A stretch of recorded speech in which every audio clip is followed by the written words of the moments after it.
Today's Bible reading is taken from book of Isaiah chapter 66 verses 10 to 14. St. Paul's letter to Corinthians, first letter chapter 13 verses 4 to 13. And today's Gospel according to Matthew chapter 18 verses 1 to 4.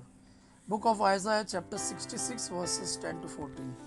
Rejoice with Jerusalem and be glad for her, all you who love her. Rejoice with her in joy, all you who mourn over her, that you may suck and be satisfied with her consoling breast, that you may drink deeply with delight from abundance of her glory. For thus says the Lord, behold, I will extend prosperity to her like a river, and the wealth of the nations like an overflowing stream. And you shall suck, you shall be carried upon her hip and dandled upon her knees. As one whom his mother comforts, so I will comfort you. You shall be comforted in Jerusalem. You shall see, and your heart shall rejoice.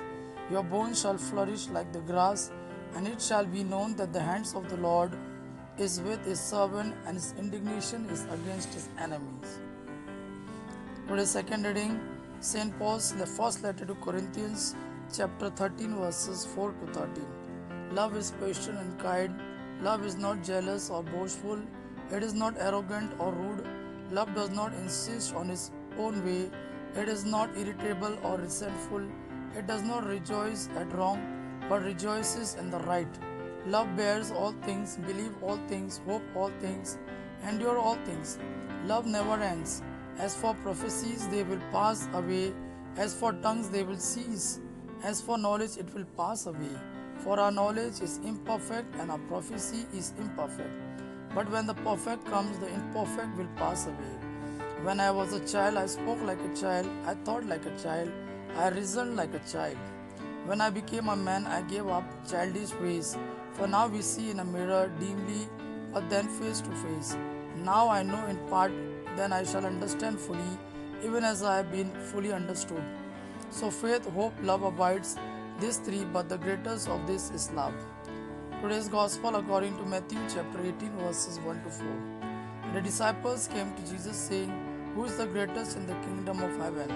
And calling to him a child, he put him in the midst of them and said, truly I say to you, unless you turn and become like children, you will never enter the kingdom of heaven.